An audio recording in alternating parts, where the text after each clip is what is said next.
Hello students and मेरे प्यारे दोस्तों। तो स्वागत है आपका फिर से अमरदीप एकेडमी पे। तो मेरे साथ बने रहो इस कॉन्सेप्ट फ्रॉम क्वेश्चंस वाले सीरीज में और सेशन में। ठीक है, तो मेरी पूरी कोशिश रहेगी कि मैं ऑर्गेनिक केमिस्ट्री अप्रैल तक आपका बहुत ही बेस्ट करा दूं। ऑर्गेनिक केमिस्ट्री में आपके मार्क्स बिल्कुल भी कटने नहीं दूंगा। बस ऑनेस्टली जितना भी चीजें मैं करवा रहा हूँ उसको ध्यान रखना। ठीक है, और उसके हम क्या करने वाले हैं इस क्रैश कोर्स में, तो जो भी क्वेश्चंस आएगा, ठीक है, उस क्वेश्चंस में हम ये देखने वाले हैं बच्चों कि उस पीवाईक्यू में कौन से टॉपिक को कंसीडर किया गया है। उस टॉपिक को मैं अच्छे तरीके से डिटेल में आपको एक्सप्लेन कर दूंगा, ताकि क्या होगा, ये हमें पता लग गया कि एग्जामिनर के दिमाग में टॉपिक पर्टिकुलर टॉपिक चल रहा है। उस टॉपिक के बेसिस पे अपकमिंग एग्जाम में किसी भी तरह का क्वेश्चन आ सकता है। तो अगर उस टॉपिक का एक डीपेस्ट पॉइंट, मतलब ये कहाँ तक जा सकता है, उस लेवल तक अगर हम पढ़ लेते हैं, तो मे बी जो 24 का एग्जाम होने वाला है, अप्रैल सेशन वाला, वो हमसे डेफिनेटली बन जाएगा। और मैं फिर से एक बात रिपीट करूंगा, एनसीईआरटी से बाहर पेपर ना तो इस बार बना, ना पिछले बार बना था, ना ही अप्रैल सेशन में बनने वाला है। ठीक है, तो अभी क्या है कि हम क्या करने वाले हैं, कॉन्सेप्ट फ्रॉम क्वेश्चन, कोई भी क्वेश्चन होगा पीवाईक्यूज, ठीक है, उन क्वेश्चन से हम लोग उस पर्टिकुलर टॉपिक का कॉन्सेप्ट निकालने वाले हैं। कुछ एग्जांपल्स कराऊंगा मैं अपने तरफ से। उस एग्जांपल के बेसिस पे आप देखना कि जेई में जो भी क्वेश्चंस पूछे गए हैं as it is pattern wise पूछा गया है। ठीक है, तो एक पर्टिकुलर तरीका अपनाओ, अभी भी बता रहा हूँ, कोई जरूरत नहीं परेशान होने की, 30 से 40 दिन है तुम्हारे पास।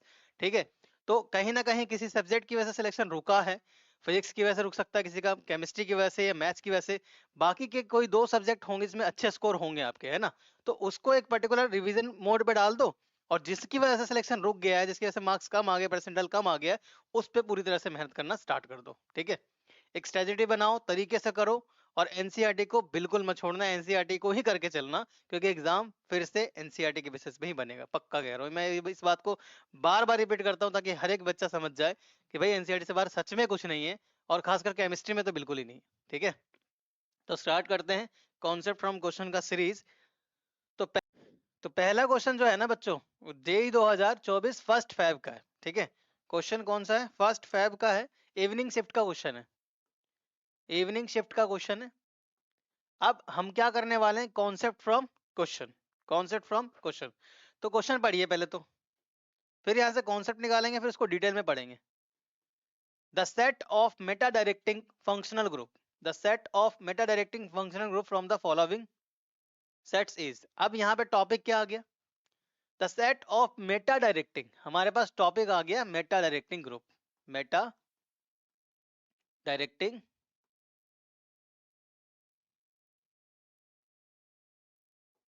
कॉन्सेप्ट आ गया हमारे पास, मेटा डायरेक्टिंग ग्रुप, यानी कि तो इसमें बात करते हैं मीजोमेरिक इफेक्ट के बारे में। ठीक है, मीजोमेरिक इफेक्ट, मीजोमेरिक इफेक्ट, जी हाँ, मीजोमेरिक इफेक्ट। मीजोमेरिक इफेक्ट जो होता है वो दो तरीके का होता है बच्चों, एक होता है प्लस एम और एक होता है माइनस एम।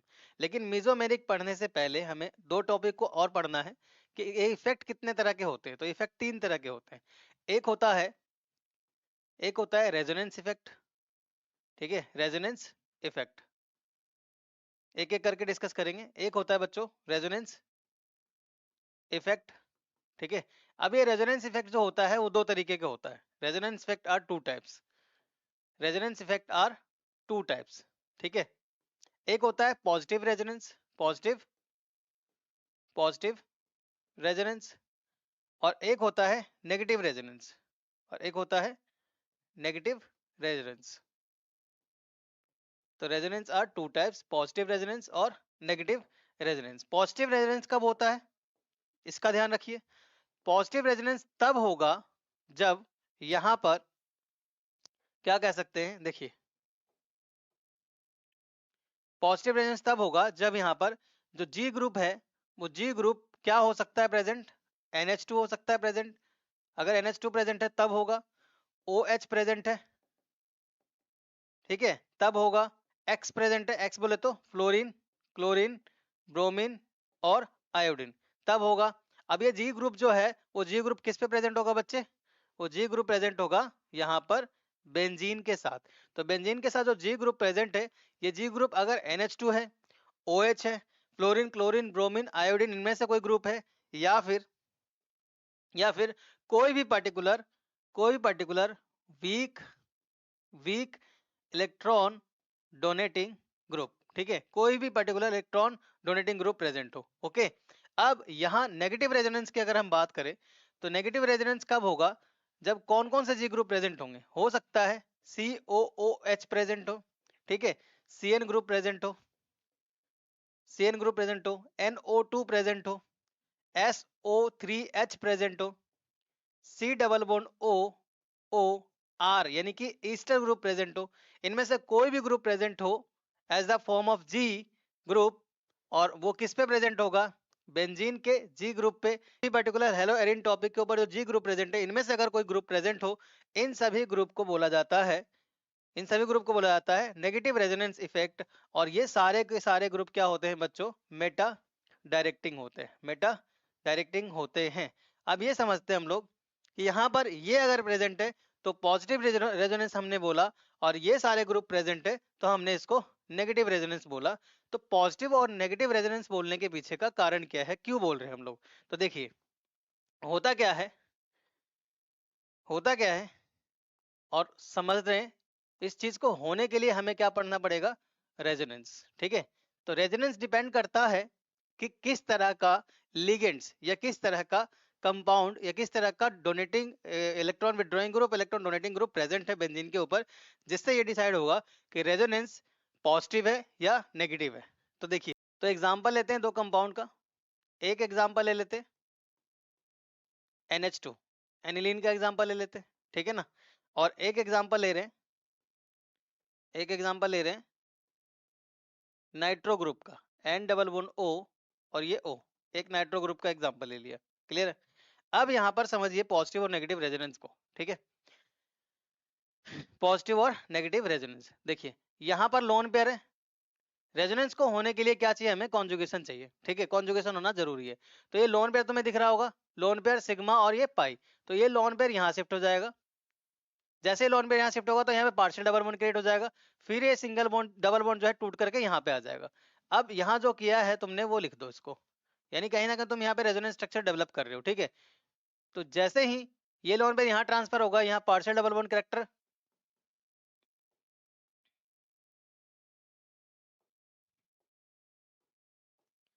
जैसे ये लोन पेयर यहाँ ट्रांसफर होगा, यहाँ पर क्या डेवलप हो जाएगा, देखिए। अब रेजोनेंस का रूल क्या होता है कि जिसको तुम कुछ नहीं कर रहे हो उसको नहीं छेड़ोगे, और जिसको बना रहे हो उसको छेड़ोगे। तो जैसे ये लोन पेयर यहाँ ट्रांसफर होगा,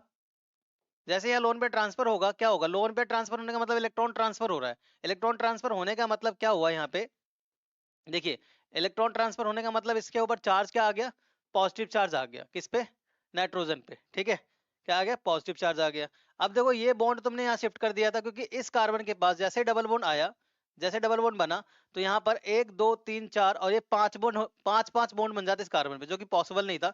तो ये डबल बॉन्ड भी टूट करके यहाँ पर किस में कन्वर्ट हो गया, नेगेटिव चार्ज में कन्वर्ट हो गया। और आपको बताया था पहले भी रेजोनेंस में कि ये बॉन्ड टूट करके जब यहाँ पे एरो बनता है तो ये नेगेटिव चार्ज होता है, और जो बॉन्ड टूटता है पॉजिटिव चार्ज होता है। जैसे डबल बॉन्ड है, डबल बॉन्ड में एक इलेक्ट्रॉन इस तरह की तरफ शिफ्ट कर रहे हो तो यहाँ नेगेटिव चार्ज बनेगा और यहाँ पे पॉजिटिव चार्ज बनेगा, ठीक है। और रेजोनेंस का मतलब ये होता है कि किसी भी पर्टिकुलर कंपाउंड को न्यूट्रल बनाना, यानी कोई भी पर्टिकुलर चार्ज प्रेजेंट है तो उसको न्यूट्रलाइज करना। जैसे देखिए यहाँ पे कार्बन डबल बॉन्ड कार्बन जब पॉजिटिव चार्ज टूटा होगा तो ये लोन पेयर जाकर के डबल बॉन्ड बना दिया यहाँ पे और इसको न्यूट्रल कर दिया। फिर ये एग्जिस्ट नहीं किया 5 बॉन्ड, तो ये जो है डबल बॉन्ड टूट करके यहाँ नेगेटिव चार्ज आ गया। अब ये फर्दर एक पर्टिकुलर रेजोनेंट स्ट्रक्चर बन जाएगा, ठीक है। अब ये नेगेटिव चार्ज यहाँ पे जाएगा, तो ये कार्बन डबल बॉन्ड एक साथ एग्जिस्ट नहीं करेंगे, तो ये बॉन्ड टूट करके यहाँ शिफ्ट हो जाएगा, ठीक है। अब जैसा तुमने यहाँ पर किया है उस तरीके से इसको यहाँ पे रिप्रेजेंट कर दीजिए। क्या किया तुमने यहाँ पे देखो, तो इस नेगेटिव को यहाँ शिफ्ट किया था, यहाँ पाई बॉन्ड डेवलप हो गया, ठीक है। अब इस बॉन्ड को तोड़ा था तो यहाँ पॉजिटिव चार्ज, यहाँ नेगेटिव चार्ज आएगा, तो ये रहा नेगेटिव चार्ज, और ये पॉजिटिव चार्ज इस नेगेटिव के आने की वजह से यहाँ पे न्यूट्रल हो गया। अब इसको छेड़ा नहीं था, इसको एज इट इज रहने दीजिए, ठीक है। यहाँ पे डबल बॉन्ड है और इस नाइट्रोजन के पास पॉजिटिव चार्ज है और साथ में क्या लगा हुआ है, हाइड्रोजन। नेक्स्ट रेजोनेंट स्ट्रक्चर बनाइए। अब ये फर्दर जब तक बनता जाएगा जब तक कि अल्टरनेट स्ट्रक्चर ना बन जाए। तो यहाँ पर एक मिनट, तो जो स्ट्रक्चर यहाँ पे बना हुआ था उसको यहीं पर रहने दीजिए, ये एज इट इज है, ये एज इट इज है। अब ये नेगेटिव चार्ज यहाँ ट्रांसफर होगा, ये डबल बॉन्ड यहाँ ट्रांसफर होगा, तो यहाँ ट्रांसफर हुआ, ये डबल बॉन्ड यहाँ ट्रांसफर हो गया, और ये एज इट इज, और एन पे है पॉजिटिव चार्ज क्योंकि उसने लोन पे डोनेट किया था, और ये H2। फर्दर जैसा किया है आपने अभी वैसे ही कर दीजिए, ये नेगेटिव चार्ज यहाँ शिफ्ट होगा तो ये डबल बॉन्ड यहाँ शिफ्ट हो जाएगा। अब देखो यहाँ पर हुआ क्या है, क्यों हम पढ़ रहे हैं इस चीज को, क्यों कर रहे हैं हम लोग, इसका रीजन भी पता लग जाएगा। अब देखो यहाँ पर क्या है, ये double bond as it is को तुमने छेड़ा था, ये एज इट इज, ये नेगेटिव चार्ज यहाँ शिफ्ट हो गया, ठीक है, और ये डबल बॉन्ड जो है ये किस में कन्वर्ट हो गया, ये डबल बॉन्ड जो जैसे जो यहाँ पर था ये इस पॉजिटिव चार्ज को क्या बना देगा, न्यूट्रल, तो नाइट्रोजन के पास वापस से लोन पेयर आ जाएगा, और ये H2 एज इट इज। अब देख पा रहे हो कि इसका अल्टरनेट स्ट्रक्चर यहाँ पर बनके तैयार हो गया, इसको रेजोनेटिंग स्ट्रक्चर बोलते हैं। अब रेजोनेंस में हुआ क्या कि इस लोन पेयर को बेंजीन की तरफ जाना था और बेंजीन की तरफ गया, तो इस तरह के रेजोनेंस को हम क्या बोलते हैं, पॉजिटिव रेजोनेंस बोलते हैं। क्या बोलते हैं, पॉजिटिव रेजोनेंस बोलते हैं, ठीक है। यानी कि कॉन्जुगेशन के हिसाब से जिस तरह से रेजोनेंस होना था और विद इन द कंपाउंड होता, उसको हम क्या बोलते हैं, पॉजिटिव रेजोनेंस बोलते हैं। क्योंकि रेजोनेंस का एक इंपॉर्टेंट कैरेक्टरिस्टिक होता है कि रेजोनेंस जो होता है वो किस में होता है, विद इन द कंपाउंड होता है, विद इन द कंपाउंड, मतलब कंपाउंड के अंदर ही रेजोनेंस होना चाहिए, विद इन द कंपाउंड।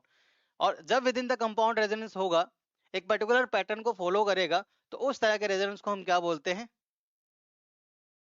तो उस तरह के रेजोनेंस को हम क्या बोलते हैं, पॉजिटिव रेजोनेंस बोलते हैं। अब जैसे ही हमें पॉजिटिव रेजोनेंस किया, इसके बाद हमें क्या देखने को मिला, हम क्या देख पा रहे हैं कि यहाँ पर नेगेटिव चार्ज है, एक यहाँ पर नेगेटिव चार्ज है, और एक यहाँ पर नेगेटिव चार्ज है, ठीक है। तो एक रियल स्ट्रक्चर बनता है रेजोनेंस के बाद, इस स्ट्रक्चर को हम बोलते हैं हाइब्रिड स्ट्रक्चर। क्या बोलते हैं, हाइब्रिड स्ट्रक्चर। हाइब्रिड स्ट्रक्चर में सारे के सारे पाई बॉन्ड को बनाना होता है, तो एक पाई बॉन्ड यहाँ डेवलप किया, एक पाई बॉन्ड यहाँ यहाँ यहाँ, ठीक है, इन सब जगह पे। तो यहाँ पर चार्ज कैसा है, नेगेटिव, यहाँ पर भी एक चार्ज कैसा है, नेगेटिव, यहाँ पर भी एक चार्ज कैसा है, नेगेटिव है, ओके। तो अब यहाँ पर हम नेगेटिव चार्ज डेवलप हो गया किसको, कौन सा पोजीशन पे, इस ग्रुप के रिस्पेक्ट में, ये जो पोजीशन है वो कौन सा पोजीशन है, ऑर्थो, और ये कैसा पोजीशन है, पैरा, और ये कौन सा पोजीशन है, ये ऑर्थो है। तो इसके रिस्पेक्ट में ये ऑर्थो, पैरा, और ये ऑर्थो। अब यहाँ पे चार्ज कैसा डेवलप हुआ है, नेगेटिव चार्ज डेवलप हुआ है। अब नेगेटिव चार्ज पे कौन सा ग्रुप अटैक कर सकता है, तो नेगेटिव चार्ज पे ई प्लस ग्रुप अटैक कर सकता है।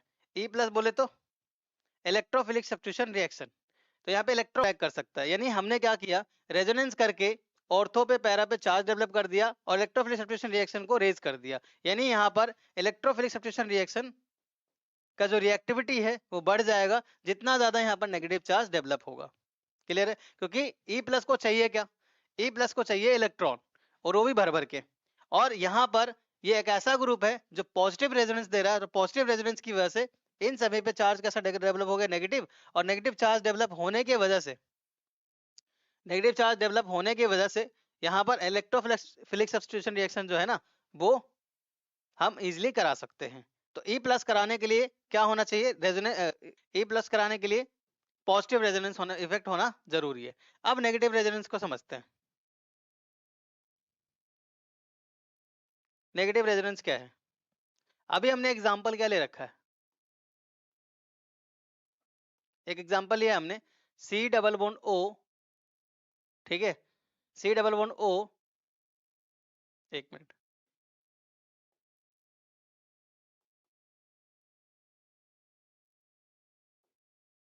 अब इस नेगेटिव रेजोनेंस को समझो। नेगेटिव रेजोनेंस क्या है, नेगेटिव रेजोनेंस क्या है। अब रेजोनेंस में बेंजीन के केस में, बेंजीन है और बेंजीन के साथ जी ग्रुप ले लिया। अब ये जो जी ग्रुप प्रेजेंट है, ये जी ग्रुप हो सकता है COOH प्रेजेंट हो, ठीक है, CN प्रेजेंट हो, NO2 ग्रुप प्रेजेंट हो, NO2 ग्रुप प्रेजेंट हो, और SO3H प्रेजेंट हो, और कोई Easter group C double bond O OR। अगर इनमें से कोई सा भी ग्रुप प्रेजेंट है बेंजीन के ऊपर, तो रेजोनेंस जो होता है वो नेगेटिव रेजोनेंस शो करता है। कैसे, देखिए, अब यहाँ पर एक एग्जांपल लेते, एक एग्जांपल लेते, सपोज दैट कि ये एक एग्जांपल हमने ले लिया, कोई इनमें से कोई सा भी ग्रुप ले लो। सपोज दैट हमने ले लिया N double bond, N double bond O, N double bond O, यानी कौन सा ग्रुप ले लिया हमने, NO2 ग्रुप ले लिया। अब इस कार्बन का हाइब्रिडेशन देखिए, ये जो कार्बन है, इस कार्बन का हाइब्रिडेशन है sp2। कायदे से रेजोनेंस होना चाहिए था इधर की तरफ, ठीक है, लेकिन NO2 ग्रुप जो है ये स्ट्रॉन्ग विथड्रॉइंग ग्रुप है, स्ट्रॉन्ग विथड्रॉइंग ग्रुप है, यानी कि इसका काम है इलेक्ट्रॉन को कंपाउंड से विथड्रॉ करना, ये स्ट्रॉन्ग विथड्रॉइंग ग्रुप है। तो sp2 कार्बन हाइब्रिडाइज होने के बावजूद भी इसके ऑक्सीजन के इलेक्ट्रॉन को अपने तरफ अट्रैक्ट नहीं कर पा रहा। क्यों? क्योंकि इससे ज्यादा, इस कार्बन से ज्यादा इलेक्ट्रोनेगेटिव ग्रुप यहाँ पर जुड़ा हुआ है। तो अगर कार्बन से ज्यादा इलेक्ट्रोनेगेटिव ग्रुप अगर लगा हुआ हो, कार्बन से ज्यादा इलेक्ट्रोनेगेटिव ग्रुप लगा हो, जैसे कि कार्बन से ज्यादा क्या होता है नाइट्रोजन, नाइट्रोजन से क्या होता है ऑक्सीजन, अगर इनमें से कोई एक पर्टिकुलर ग्रुप लगा हुआ है और कार्बोनिल ग्रुप लगा हुआ, कार्बन डबल बॉन्ड O, ये कार्बोनिल ग्रुप अगर लगा हुआ है, ठीक है, जैसे देखो ये कार्बोनिल ग्रुप हो गया, ठीक है, ये कार्बोनिल ग्रुप हो गया, तो अगर कार्बोनिल ग्रुप बेंजीन के साथ लगा हुआ हो तो इलेक्ट्रॉन इधर की तरफ शिफ्ट ना होकर के इलेक्ट्रॉन उधर की तरफ शिफ्ट होता है, ठीक है। और जब इलेक्ट्रॉन उधर की तरफ शिफ्ट होगा तो नुकसान क्या है, देखो नुकसान क्या है। इसी कॉन्सेप्ट के बेसिस पे जेई 2024 में क्वेश्चन बनाया। तो अगर मान लीजिए कि यहाँ पर NO2 ग्रुप प्रेजेंट है, ठीक है, या इनमें से कोई भी पर्टिकुलर जी ग्रुप प्रेजेंट है, क्योंकि ये सब के सब मेटा डायरेक्टिंग है, तो क्या होगा कि कार्बन का ही इलेक्ट्रॉन उधर की तरफ शिफ्ट होगा। ये जो कार्बन ग्रुप बेंजीन ग्रुप है, बेंजीन में जो पाई है, ये सिग्मा है और लोन पेयर है, तो भाई इसी का इलेक्ट्रॉन इधर की तरफ शिफ्ट हो जाएगा, क्योंकि ये क्या करता है इलेक्ट्रॉन को अपने तरफ अट्रैक्ट करता है, अपने तरफ कंपाउंड से इलेक्ट्रॉन को बाहर निकाल रहा है। जैसे ही कार्बन के इलेक्ट्रॉन को बाहर निकालेगा तो बच्चों होगा क्या यहाँ पर, अगर हम इसका रियल हाइब्रिड स्ट्रक्चर बनाते हैं, अब यहाँ पर क्या लगा हुआ है NO2 ग्रुप लगा हुआ है। अब NO2 पावरफुल ग्रुप है तो ये बेंजीन के इलेक्ट्रॉन को अपने तरफ क्या करेगा अट्रैक्ट करेगा, और अपने तरफ अट्रैक्ट करने की वजह से इसके ऊपर पॉजिटिव चार्ज, इसके ऊपर पॉजिटिव चार्ज, इसके ऊपर पॉजिटिव चार्ज डेवलप हो जाएगा, क्योंकि रेजोनेंस क्या हो रहा है यहाँ पे उल्टा रेजोनेंस हो रहा है, ठीक है। और इसी उल्टे रेजोनेंस को compound with in the compound resonance होना चाहिए, लेकिन out of the compound resonance हो रहा है, क्योंकि ये ग्रुप बहुत ज्यादा स्ट्रॉन्ग ग्रुप लगा हुआ है, ठीक है। अब देखो यहाँ पर पॉजिटिव चार्ज डेवलप हो गया, अब हम क्या कर रहे हैं, सपोज दैट अब हम यहाँ पे इलेक्ट्रोफिलिक सब्स्टिट्यूशन रिएक्शन करवाना चाहते हैं, तो इलेक्ट्रोफिलिक को क्या चाहिए, ई प्लस को क्या चाहिए, भर भर के इलेक्ट्रॉन चाहिए। अब यहाँ पर ऑर्थो पे और पैरा पे क्या डेवलप हो गया, पॉजिटिव चार्ज डेवलप हो गया। ये कौन सा पोजीशन है ऑर्थो, और ये कौन सा पोजीशन है पैरा। तो ऑर्थो पे और पैरा पे पॉजिटिव चार्ज डेवलप हो गया, और हम जिसको रिएक्ट करवा रहे हैं वो भी पॉजिटिव चार्ज है, यानी वो भी ई प्लस है, ठीक है, वो भी क्या है इलेक्ट्रोफिलिक सब्स्टिट्यूशन रिएक्शन हम करवा रहे हैं, तो वो भी ई प्लस है। अब ये ई प्लस जाएगा तो कहाँ जाएगा, तो इसको पॉजिटिव चार्ज दोनों दो जगह पे दिख रहा है, ऑर्थो पे और पैरा पे। एक ही जगह है मेटा जो कि क्या है न्यूट्रल है, एटलीस्ट देखो इन पे तो पॉजिटिव चार्ज है, लेकिन इस पे पॉजिटिव चार्ज तो नहीं है ना, कम से कम न्यूट्रल का मतलब कुछ ना कुछ इलेक्ट्रॉन प्रेजेंट होगा। तो अब हमारा जो ई प्लस है वो ज्यादातर सुटेबल अटैक कहाँ पर उसका हो सकता है, मेटा पोजिशन पे हो सकता है। यानी कि अगर बेंजीन ग्रुप पे इनमें से कोई भी ग्रुप लगा हो तो रेजोनेंस कैसा होता है, नेगेटिव रेजोनेंस होता है।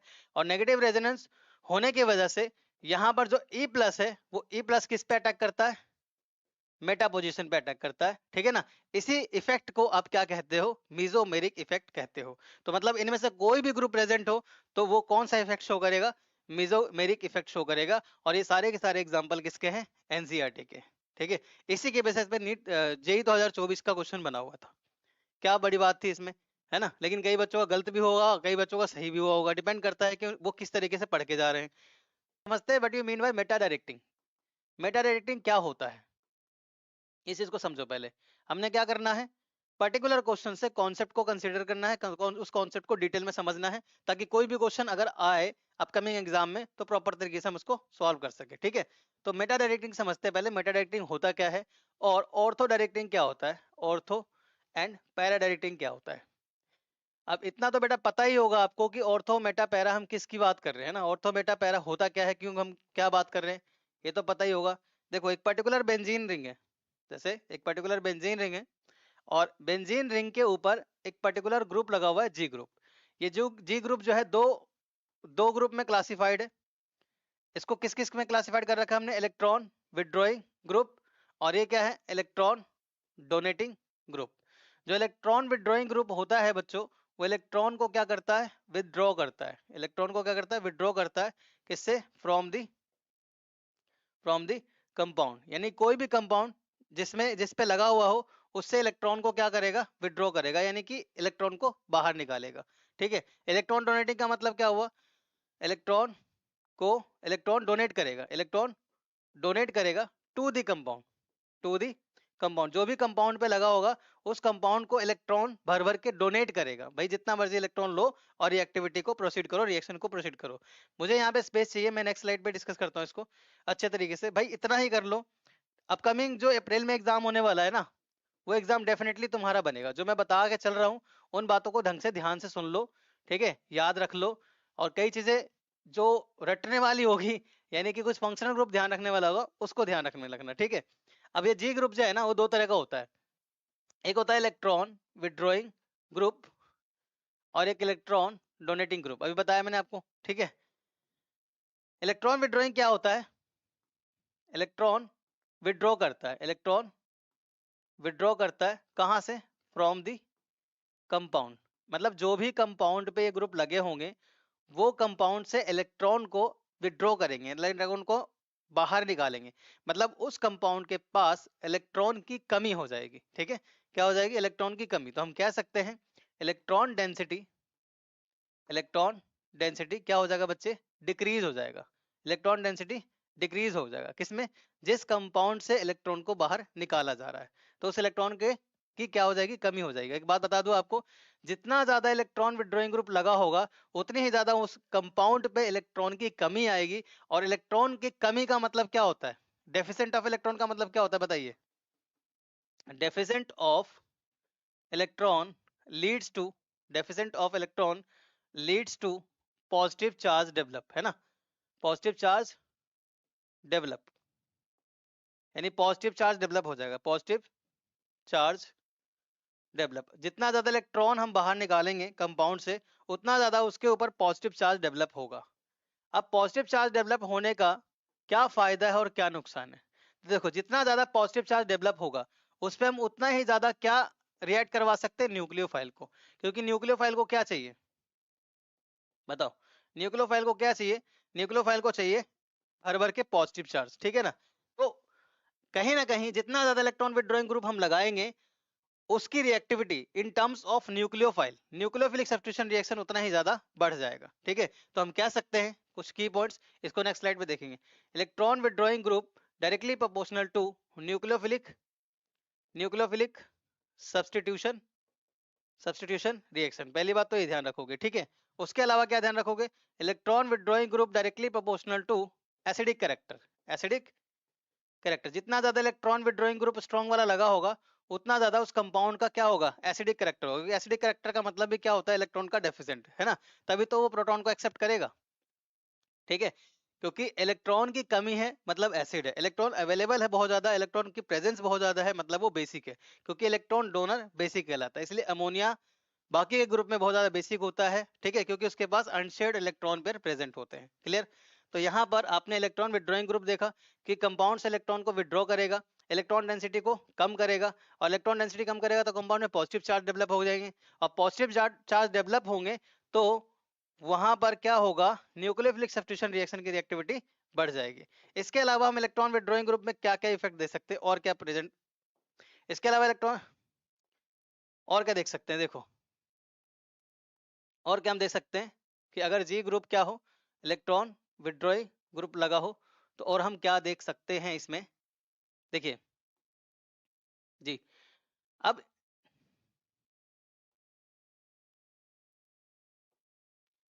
देखिए, अब यहाँ पर क्या है? बेंजीन ग्रुप है, ठीक है, बेंजीन है। अब बेंजीन के पास हमने लगा दिया इलेक्ट्रॉन विड्रॉइंग ग्रुप। इसके कुछ एग्जांपल्स बता रहा हूं मैं, इसके कुछ एग्जांपल बता रहा हूं मैं आपको। तो एग्जांपल्स क्या क्या है? CN, NO2, SO3H, SO3H, और COOH, ठीक है, CHO एंड C11O, और ये OR, ईस्टर ग्रुप, ठीक है। ये सारे के सारे ग्रुप जो है ये स्ट्रॉन्ग इलेक्ट्रॉन विड्रॉइंग है, जो कंपाउंड से इलेक्ट्रॉन को बाहर निकालने की कोशिश करेंगे बच्चों, ठीक है। तो सपोज दैट कि बेंजीन के पास हमने इनमें से किसी एक पर्टिकुलर एक ग्रुप को लगा दिया, एग्जांपल ले लेते हैं NO2 को लगा दिया। अब ये कार्बन क्या है? sp2 हाइब्रिडाइज्ड है। कार्बन से ज्यादा इलेक्ट्रोनेगेटिव नाइट्रोजन होता है, उससे ज्यादा इलेक्ट्रोनेगेटिव ऑक्सीजन होता है, ठीक है। तो कार्बन से ज्यादा नाइट्रोजन इलेक्ट्रोनेगेटिव होने की वजह से, और उसके साथ साथ अगर इस फॉर्मूले को हम अच्छे तरीके से एक्सप्रेस करके लिखते हैं तो नाइट्रोजन डबल बॉन्ड ऑक्सीजन और यहाँ पर एक और ऑक्सीजन, इस ऑक्सीजन के पास अनशेयर्ड इलेक्ट्रॉन पेयर है और इस ऑक्सीजन के पास भी अनशेयर्ड इलेक्ट्रॉन पेयर है। ठीक है, अब होना क्या है कि अगर हम यहाँ पर रेजोनेंस कराना चाहते हैं, अगर हम यहाँ पर रेजोनेंस कराना चाहते हैं तो यहाँ पर resonance with in the compound ना जा करके out of the compound resonance जाएगा, क्योंकि यहाँ पर जो ग्रुप प्रेजेंट है वो ग्रुप काफी स्ट्रॉन्ग प्रेजेंट है। ठीक है, स्ट्रॉन्ग का मतलब इस कार्बन की अगर बात करें तो इस कार्बन की एबिलिटी नहीं है कि इस इलेक्ट्रॉन को अपने तरफ अट्रैक्ट करे। रेजोनेंस होना चाहिए था बेंजीन के तरफ, लेकिन रेजोनेंस क्या है ना कि इस ग्रुप में रेजोनेंस हो जाएगा, क्योंकि इस कार्बन के इलेक्ट्रॉन को भी अपने तरफ ये अट्रैक्ट कर लेगा, क्योंकि ग्रुप कौन सा लगा रखा है हमने, इलेक्ट्रॉन विड्रॉइंग ग्रुप लगा रखा है। और यहाँ होता क्या है, होता क्या है, होता क्या है कि जैसे ही रेजोनेंस उल्टा हुआ, जैसे अगर मान के चलते हैं यहाँ पर कि लोन पेयर यहाँ पर है, सिग्मा यहाँ पर, पाई यहाँ पे, तो ये लोन पेयर अगर इधर शिफ्ट होता है तो ये इधर शिफ्ट हो जाएगा और यहाँ पर रेजोनेंस हो जाएगा। और ये ग्रुप कैसा है, इलेक्ट्रॉन विड्रॉइंग ग्रुप है, तो बेंजीन के इलेक्ट्रॉन को भी ये अपने तरफ अट्रैक्ट कर लेगा, बेंजीन के इलेक्ट्रॉन को भी अपने तरफ अट्रैक्ट कर लेगा। अब बेंजीन के इलेक्ट्रॉन जब अपने तरफ अट्रैक्ट करेगा बच्चों, तो मैंने क्या बताया आपको कि इलेक्ट्रॉन विड्रॉ करने से कंपाउंड पे चार्ज कैसा डेवलप होता है, पॉजिटिव चार्ज डेवलप होता है। तो इस बेंजीन के कंपेरिजन में ये स्ट्रॉन्ग इलेक्ट्रॉन विड्रॉइंग है। अगर मैं बात करूं, बेंजीन भी एक इलेक्ट्रॉन विड्रॉइंग है, लेकिन बेंजीन से काफी ज्यादा स्ट्रॉन्ग इलेक्ट्रॉन विड्रॉइंग है NO2, काफी ज्यादा। NO2 हो गया या SO3H हो गया, CN हो गया, ये सारे के सारे बेंजीन से काफी स्ट्रॉन्ग इलेक्ट्रॉन विड्रॉइंग ग्रुप है। तो बेंजीन की एबिलिटी नहीं है कि इसके इलेक्ट्रॉन को अपने तरफ अट्रैक्ट करे, तो ये सारा इलेक्ट्रॉन बेंजीन का अपने तरफ अट्रैक्ट करेगा, जिसकी वजह से होगा क्या, होगा क्या, बेंजीन के पास ये जो जितने भी कार्बन डबल बॉन्ड दिख रहे हैं, इन सब पे पॉजिटिव चार्ज डेवलप हो जाएगा, इन सब पे पॉजिटिव चार्ज डेवलप हो जाएगा, क्योंकि यहाँ पर जो ग्रुप लगा हुआ है वो कैसा ग्रुप लगा हुआ है, NO2 ग्रुप लगा हुआ है। अब अगर हम यहाँ पर, अब अगर हम यहाँ पर इलेक्ट्रोफिलिक सब्स्टिट्यूशन रिएक्शन करवाते हैं, E+ करवाते हैं, तो E+ को क्या चाहिए, भर भर के इलेक्ट्रॉन चाहिए। बट देखो यहाँ पे ऑर्थो पे ये कौन सा पोजीशन है, ऑर्थो पोजीशन, और ये कौन सा पोजीशन है, पैरा पोजीशन। ठीक है, तो यहाँ पर देखो ऑर्थो पोजीशन पे और पैरा पोजीशन पे पॉजिटिव चार्ज डेवलप हो गया, क्योंकि यहाँ पर ये इनमें से एक ग्रुप लगा हुआ था, और ये सारे के सारे ग्रुप कैसे होते हैं, स्ट्रॉन्ग इलेक्ट्रॉन विड्रॉइंग ग्रुप होते हैं। और इन सभी ग्रुप को ही कहा जाता है बेटा मेटा डायरेक्टिंग ग्रुप। बच्चों इन सभी ग्रुप को ही क्या कहा जाता है, मेटा डायरेक्टिंग ग्रुप कहा जाता है। ठीक है, क्योंकि खुद सोचो E+ का हम लोगों को रिएक्ट करवाना है, अब ये E+ को क्या चाहिए, भर भर के इलेक्ट्रॉन चाहिए। यहाँ पर पॉजिटिव चार्ज डेवलप हो गया, यहाँ पर पॉजिटिव चार्ज हो गया, एक ही पोजीशन है ये वाला, एक ही पोजीशन है जो मेटा है, जो कि थोड़ा न्यूट्रल है, यानी कि अगर E+ अटैक करना चाहता है तो यहाँ पे अटैक करेगा। यानी किसी भी बेंजीन ग्रुप के पास अगर इनमें से कोई ग्रुप प्रेजेंट हो और वहां पर इलेक्ट्रोफिलिक सब्स्टिट्यूशन रिएक्शन करवा रहे हो, तो कंपाउंड ऑर्थो और पैरा पे ना जोड़ करके कहां पे जोड़ोगे, मेटा पोजीशन पे जोड़ोगे। ठीक है, इसलिए इन सभी ग्रुप को क्या कहा जाता है, मेटा डायरेक्टिंग ग्रुप कहा जाता है। क्लियर है, ठीक है। तो यहाँ पर ये रहा बेंजीन ग्रुप, और इस बेंजीन के साथ लगा हुआ था NO2, हमने रिएक्ट करवाया E+ को। ठीक है, तो जो कंपाउंड बनने वाला है यहाँ पर, जो कंपाउंड बनने वाला है यहाँ पर, वो यहाँ पर जाके सब्सटीट्यूट होगा। कोई भी कंपाउंड, कोई भी ग्रुप हम ले रहे तो यहाँ पर जाके E ग्रुप जाके जो है जुड़ जाएगा, क्योंकि ये सारे के सारे ग्रुप क्या है, मेटा डायरेक्टिंग ग्रुप है। क्लियर। अब कौन कौन सा रिएक्शन है जो मेटा डायरेक्टिंग, अब कौन कौन सा रिएक्शन है जिसमें हमें ध्यान रखना है कि भाई हम मेटा पोजीशन पे ग्रुप को अटैच करवाएंगे। तो देखो फिर से रिपीट करता हूं कि अगर बेंजीन के साथ कोई G ग्रुप प्रेजेंट हो और G ग्रुप SO3H हो, ठीक है, CHO हो, CNO हो, NO2 हो, COOH हो, ठीक है, या कोई भी पर्टिकुलर एस्टर ग्रुप, अगर इनमें से कोई भी ग्रुप प्रेजेंट है G ग्रुप, तो ये सारे के सारे क्या होंगे, मेटा डायरेक्टिंग होंगे। अब मेटा डायरेक्टिंग किस फॉर्म में, तो E+ के फॉर्म में। तो अगर हम बात करें इलेक्ट्रोफिलिक सब्स्टिट्यूशन रिएक्शन का, इलेक्ट्रोफिलिक सब्स्टिट्यूशन सब्स्टिट्यूशन रिएक्शन का, तो इलेक्ट्रोफिलिक सब्स्टिट्यूशन रिएक्शन कई तरह के, देखो एग्जामिनर बहुत तरह से क्वेश्चन बना सकता है। अब यहाँ पर E+ का एग्जांपल है हेलोजिनेशन। ठीक है, हेलोजिनेशन, हेलोजिनेशन में जो एडिशन होता है, किसका एडिशन होता है, तो X का एडिशन होता है, X पॉजिटिव का। ठीक है, यानी हेलोजन पॉजिटिव का। इसके अलावा नाइट्रेशन, नाइट्रेशन हो गया। इसके अलावा सल्फोनेशन, सल्फोनेशन। नाइट्रेशन की अगर मैं बात करूं तो नाइट्रोजन में किसका एडिशन होता है, NO2 प्लस का एडिशन होता है, इसमें SO3H का एडिशन होता है सल्फोनिक एसिड का। नाइट्रेशन के अलावा Friedel craft, Friedel craft Friedel craft दो तरह का होता है, ठीक है। एक होता है एल्काइलेशन, एल्काइलेशन एल्काइलेशन में R ग्रुप का एडिशन होता है बच्चों, और एक होता है असाइलेशन, असाइलेशन में असाइल ग्रुप का एडिशन होता है, ठीक है, असाइल ग्रुप का एडिशन होता है। तो इनमें से, ठीक है, अब क्या है ना, इन सभी ग्रुप, ये जितने भी ग्रुप हैं, ये सारे के सारे ग्रुप किसके एग्जांपल हैं? इलेक्ट्रोफिलिक सब्स्टिट्यूशन रिएक्शन का एग्जांपल है। अब बेंजीन के साथ जो जी ग्रुप है, इनमें से कोई भी ग्रुप प्रेजेंट हुआ तो जितने भी कंपाउंड का एडिशन करने वाले हो वो सब के सब कहां पे ऐड करोगे? मेटा ग्रुप पे ऐड करोगे, ठीक है। तो क्वेश्चन इस तरह से भी बन सकता है, लाइक कि alkylation, rate of alkylation, alkylation क्या हुआ? अल्काइल ग्रुप का addition, rate of alkylation, rate of alkylation increases with, increases, तो रेट ऑफ अल्काइलेशन किससे बढ़ेगा? तो क्वेश्चन इस फॉर्म में भी बन सकता है भाई, रेट ऑफ एल्केलेशन अगर आप कर रहे हो तो किस फॉर्म में इंक्रीज हो सकता है, किस फॉर्म में डिक्रीज हो सकता है, ठीक है। तो इनमें से कोई सा भी रिएक्शन अगर करवा रहे हो और इनमें से कोई सा भी ग्रुप प्रेजेंट है तो उन ग्रुप को कहां पे लगाओगे? मेटा ग्रुप पे लगाओगे, क्योंकि ये क्या होगा? मेटा डायरेक्टिंग होगा। क्लियर? समझ में आई बात? मेटा डायरेक्टिंग समझ में आया भाई? चार्ज ही नहीं बचा ना, ये सारे ग्रुप लगे होंगे, इलेक्ट्रॉन को अपने तरफ अट्रैक्ट करेगा, इन सभी पे पॉजिटिव चार्ज डेवलप हो जाएगा, और ये सारे के सारे भी ई प्लस है, ये सारे के सारे भी कैसे हैं? ई प्लस है। तो ई प्लस को तो चाहिए न्यूट्रल या फिर इलेक्ट्रॉन चाहिए, तो यहाँ पॉजिटिव चार्ज है तो पॉजिटिव चार्ज पर नहीं अटैक करेगा ना, मेटा पे जाके अटैक कर जाएगा, ठीक है। आई बात समझ में? और इसी को हम नेगेटिव रेजोनेंस इफेक्ट भी बोलते हैं। तो यहाँ पर ये जो क्वेश्चन पूछा था, अब पढ़िए, the set of meta directing functional group from the following is. अब यहाँ पर इसमें देखो, ये NH2 ग्रुप किसमें पार्टिसिपेट करेगा? ये इलेक्ट्रॉन को डोनेट करने वाला ग्रुप है, इलेक्ट्रॉन डोनेट करेगा, यानी कंपाउंड में ही रेजोनेंस होगा, with in the compound resonance होगा। तो खैर ये तो इसका आंसर नहीं है। OCH3 भी प्लस आ रहा है, ये प्लस आ रहा है, इसमें देखो ये भी प्लस आ रहा है, ठीक है। तो दो ऑप्शन तो होगा नहीं, ये भी प्लस आ रहा है तो ये भी नहीं, तो आंसर इज डी, डी इसका आंसर हो जाएगा, ठीक है। तो भाई इस तरह से मेटा डायरेक्टिंग क्वेश्चंस करते हो। चलिए मिलते हैं नेक्स्ट क्लास में। Thank you.